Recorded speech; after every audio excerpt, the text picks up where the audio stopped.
2021 оны 3 дугаар сард 16 аймгийн 51 сумын нутаг дэвсгэрийг хамарсан хүчтэй шуурга болсон. Энэ шуурганы улмаас 700 гаруй хүн төөрж, олон айлын гэр нурж, олон тооны мал хоригдож байсан. Энэ мэт гинтийн байгалийн гамшигт үзэгдлийн тоо манай улсад эрчимтэй нэмэгдэж байна. Үүний шалтгаан нь уур амьсгалын өөрчлөлтөөс үүдэлтэй.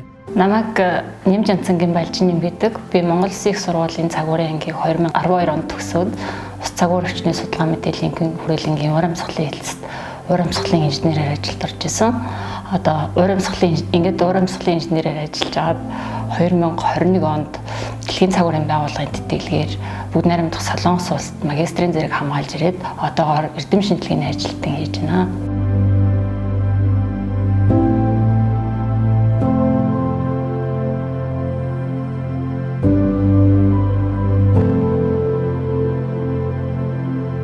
Жилийн төгсөөд ерөнхийдөө эдийн засгийн мэргэжилтэд болъё гэж бодож исэн. Тэгээд конкурс өгөөд шалгалтуудаа харж агаад ер нь бол байгалийн ухааны хичээлдээ ер нь бол сайн байсан болохоор гэр бүлийнхэнтэйгээ ярилцж байгаа цагуурын мэргэжил ер нь бол эмэгтэй хүнд тохиромжтой гоё мэргэжил юм байна гэд манай ээж аав зөвлөөд ингээд цагуурын мэргэжлийг сонгож суралцсан байна.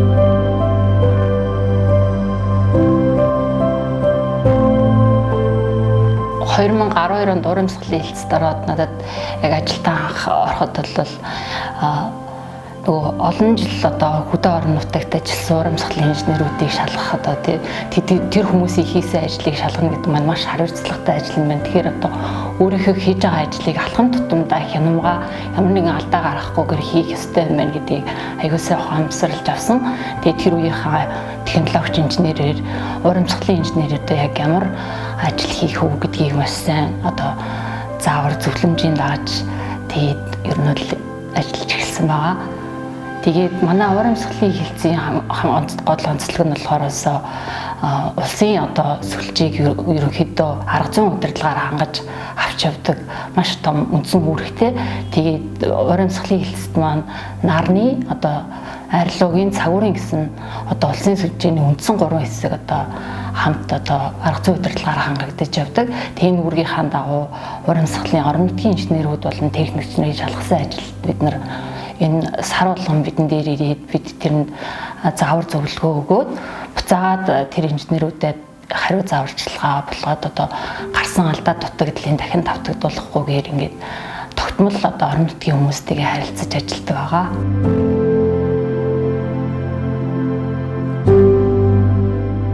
За ерөнхийдөө уур амьсгалын хэлцэд бол одоо яг бодит үнэн зөв мэдээлэл дээр үндэслэн олон жилийн мэдээлэл дээр үндэслэн өнөөгийн уур амьсгалын үйлчлэлтийн мониторинг тэгээд одоо ирээдүйн хандлага болон ер нь бол бүс нутгийн уур амьсгалын гормын үнэлгээний судалгаанууд гэх мэт маш олон судалгаанууд хийгдчихдэг.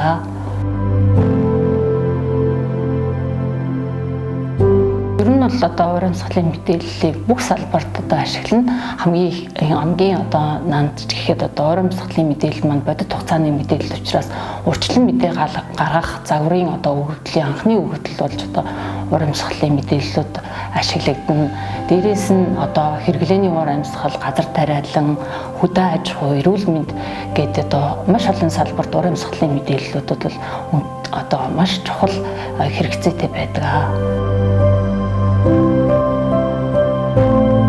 Уур амьсгалын инженерүүд нь ерөнхийдөө одоо орон нутгийг арга зүйн удирдлагаар хангахаас гадна эрдэм шинжилгээ судалгааны ажилд оролцох одоо дотоод нөөц бололцоогоо ашиглаад автоматжуулсан одоо боловсролтын програм хийх одоо Дэлхийн цагуурын байгууллагаас ирсэн заавар зөвлөмж дүрм одоо шинэ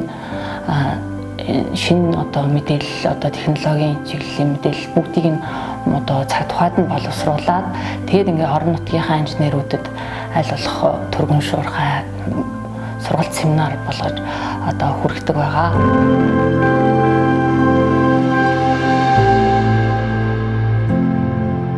Бид нар уур амьсгалын одоо өнөөгийн мэдээлэл дээр маш олон дүн шинжилгээ анализ хийхээс гадна төсөл хөтөлбөрүүдэд хамтарч олон улсын төсөл хөтөлбөрүүдэд бас хамтарч оролцож ажилладаг байгаа. Жишээлбэл одоо Солонгосын цагуурын байгууллага, Японы Чоо их сургууль, хятадын одоо цогрын байгууллага гэх мэт маш олон байгууллагуудтай судалгаа шинжилгээний ажиллаараа хамтарч ажилладаг. За ингэснээрээ болохоор Монгол орны болон бүс нутгийн урамсгалын өнөөгийн өөрчлөлтийг тодорхойлох олон улсын түвшинд Монгол орны хувьд урамсгалын хувьд ямар байгаа вэ гэдгийг хүргэх.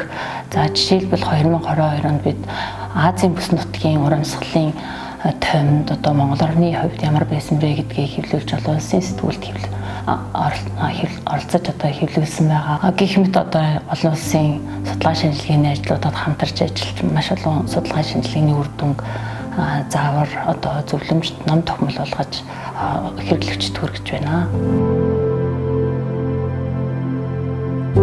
Анх л урамсгалын хэлцтэй урамсгалын инженерээр ажиллаж эхлээд тэгээд ер нь бол өөрийгөө хөгжүүлээд англи хэлний мэдлэгээ дэвшлүүлэх юм бол бас манай салбарт тий аюул олон төрлийн олон тийм боломжууд байдгийн байна гэдгийг олж харсан. Тэгээд дээрээс нь одоо идэвхтэй сайн ажиллаад нэг хэлнийхээ мэдлэгийг сайжруулах юм бол гадагшаа одоо сурах тий магистрийн зэрэг хамгаалах.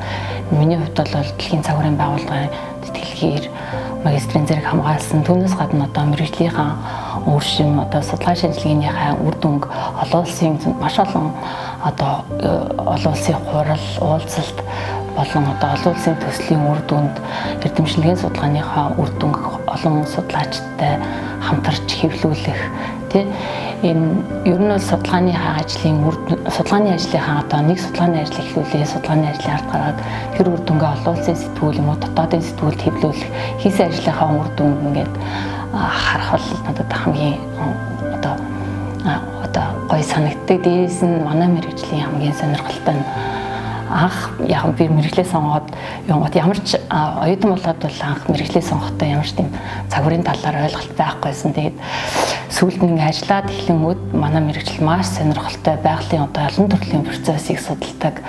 Дээрээс нь маш их тийм олон талын шинжилгээ ухааны мэдлэг хэрэгтэй болдог ийм мэргэжил гэдгийг ойлгоод маш мэргэжилтийн ер нь бол гүн дуртай болж эхэлсэн.